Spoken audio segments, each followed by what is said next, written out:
Helldivers 2 is back, boys. Well, it's honestly been back for quite some time now. At least as much as I understand, the majority of people playing this game kind of like it, and the people who don't are in the minority at this point. So it's kind of looking good, and I'm happy for that.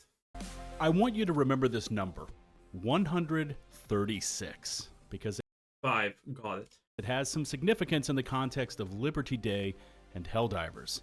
You see, that 136 represents how many days you have to travel back in time to find a player count that exceeded what Helldivers saw yesterday.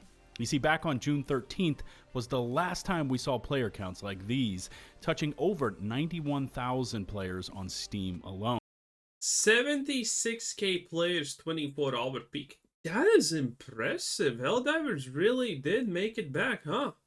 Honestly, even if it had 30k players on average, that would still be pretty good, and that would mean that the game's most likely in a good position. But 75k? Wow, Helldivers is doing things correctly, it seems like. And if you don't agree and there's something drastic that they are doing but I don't know about, leave it in the comments. I want to know about this stuff, because I have not been super following Helldivers, what's happening. Probably most people honestly haven't. At this point, it's probably more of the game that you kind of play or just don't play and maybe hear about time to time.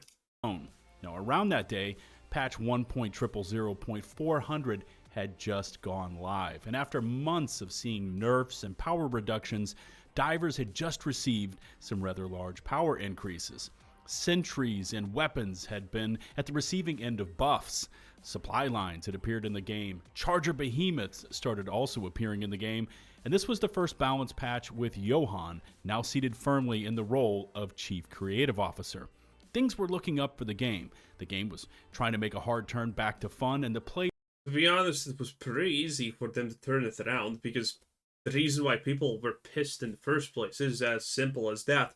They just nerfed stuff constantly, and getting your favorite stuff nerfed isn't really that great, because as humans, this is the trick, right? Okay? The most fun gun is probably the most powerful gun, because the better you are dealing with something and the more powerful something is, the more fun it technically is. So the most fun guns were the strongest guns, and well, when your strongest guns get nerfed, pretty much everyone suffers the consequences for it. Even if you didn't use one meta weapon, chances were you're probably using at least a couple of meta weapons. Players embraced that change.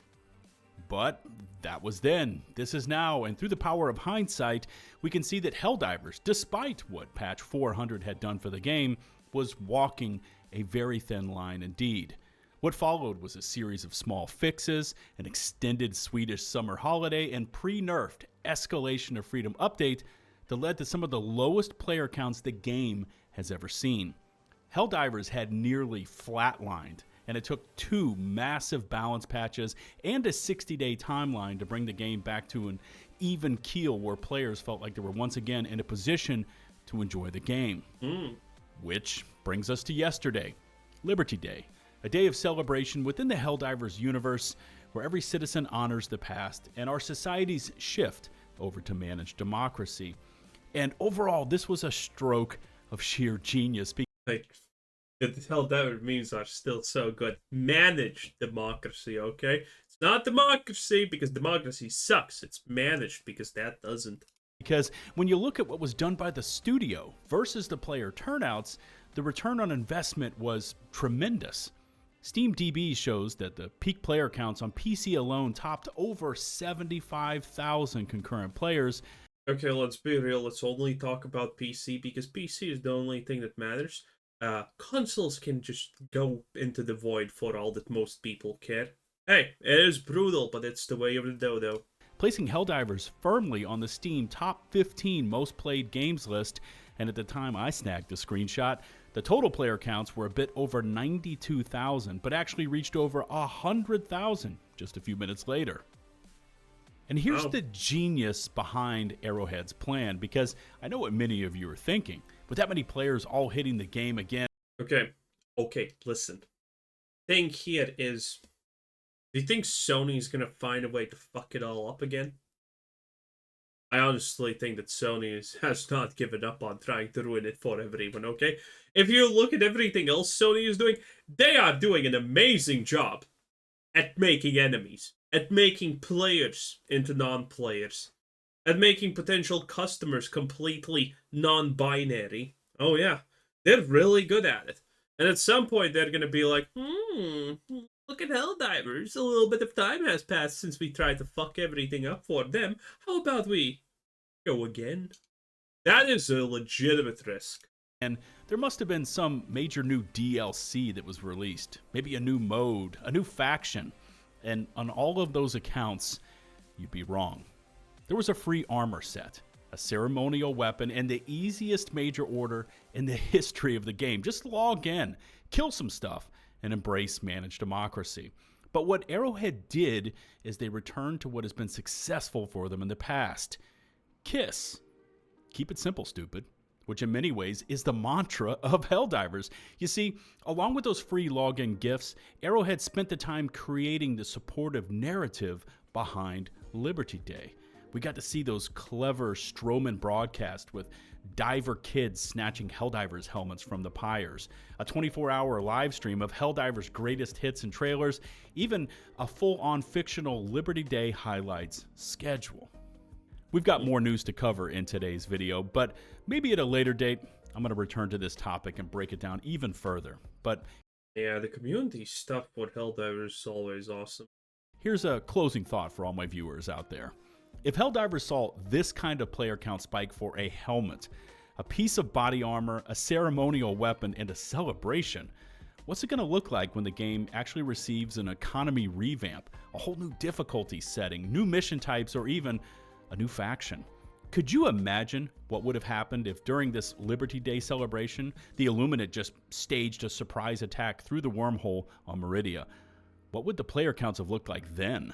150,000? 200,000?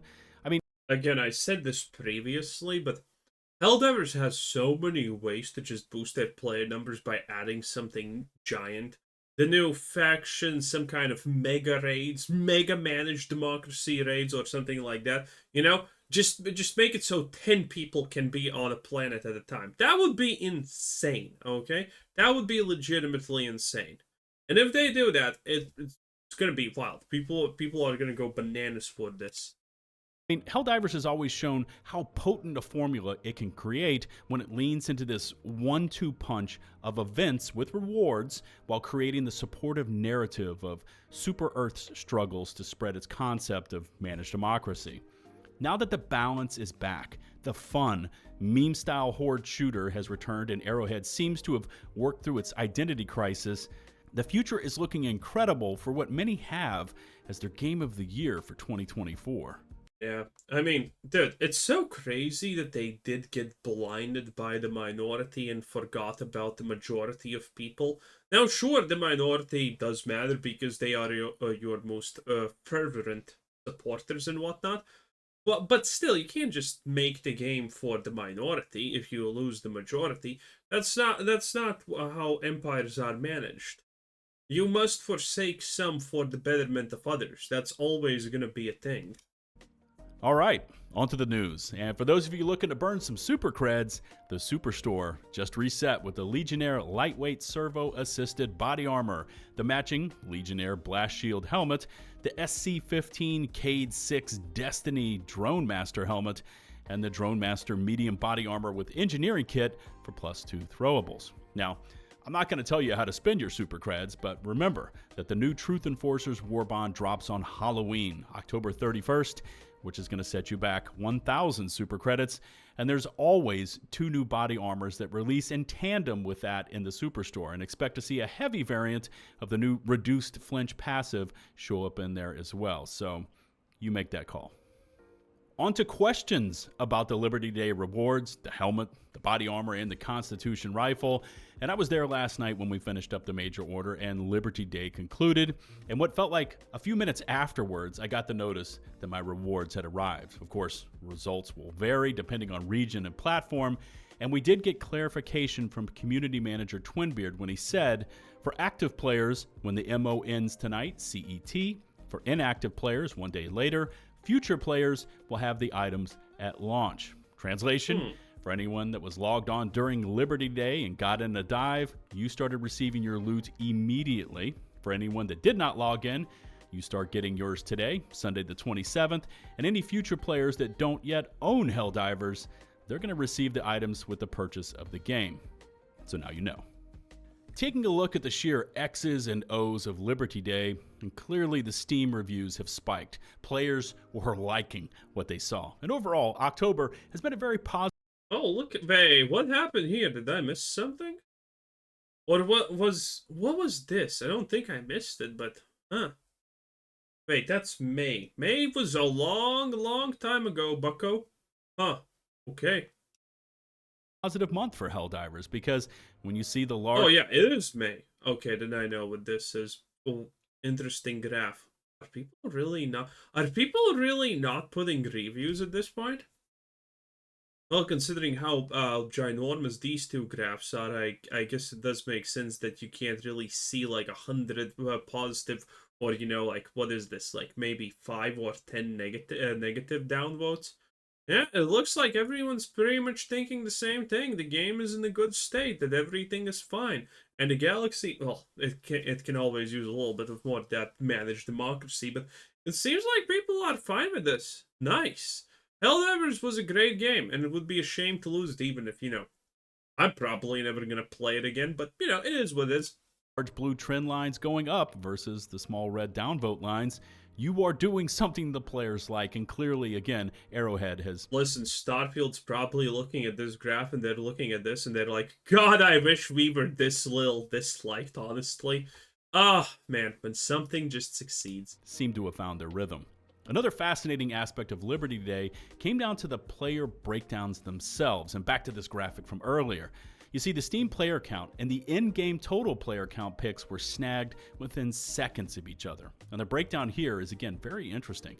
92,000 total players showing in the game at the time I took this pick, while 70K of them were on PC, means that PlayStation accounted for just under 20,000 of those Helldivers. Now, we know from past reports that this game sold extremely well on PC, and that not only is it a Sony-published game, but it 20K on PlayStation, that's honestly more than I expected. Is the fastest-selling Sony game of all time. Also, wait, considering now we know top PS games by players. Let's see if we can actually get... this is probably some kind of shit. Oh, no, you can actually see player count. Probably not real. That's really good to actually know that it's 20K, because now we can actually accurately judge how many people are wasting their time on PlayStation from Helldivers. So I'm gonna remember that number. It's probably gonna be useful in the future when someone tries to say, "Oh, look at Dragon Age Quillquad. It's the 7th most played game," and then oh yeah, that means it has like 5K concurrent players there, Chief. What a time to be alive. And for many, they immediately lump Sony and PlayStation into one header. But yesterday showed the strength of how well this game has resonated and stuck with the PC crowd. Now, I'm not a part of the Sony ecosystem. I don't own a PlayStation, so I can't speak to that side of things. But there's some untapped PS5 potential here for Arrowhead, as these... Throne and Liberty has 162K players. That seems a bit much. Okay. Numbers don't lie. On to the rewards themselves, and here they are. You've got the DP, or Democracy Protects 00 Tactical OG helmet, the DP 00 Tactical Body Armor, which, by the way, features the Democracy Protects armor passive, because of course it does. How could it not? A 50% chance to not die when taking lethal damage and preventing all damage from bleeding if chest hemorrhages is a bit of a useful perk. I still prefer others over DP, but when it does proc, it is a literal lifesaver. And finally, here's the R2124 Constitution Rifle. And bro, bayonet attachment. I'm sure this is going to install fear into the hearts of the bugs. If you're out there wondering just how effective and deadly this weapon is, you first need to read the description, as it should give you a pretty accurate idea. It says, this ceremonial rifle is modeled after antique relics from pre-democratic times. It is traditionally gifted to every citizen upon turning 16 to encourage service. And of course, we can see the stats here. It says medium armor penetration, 180 damage, a fire rate of 60, and of course, you have that fixed bayonet for some melee action. Now, in terms of comparison to some other weapons in our armory, it's not even close. But that's not the point of the Constitution. It's a ceremonial piece of history for Helldivers. And on a side note, this would actually make a great piece to hang on the walls of our super destroyers right next to our Moodang playpens. All right, after all that, let's take a look at your top comments from my last Helldivers video. That's it. Well, pretty good. Didn't expect Helldivers to have such a massive resurgency pretty fast. Anyway, that was all done. Buzz Lightyear. Have a nice day. Bye.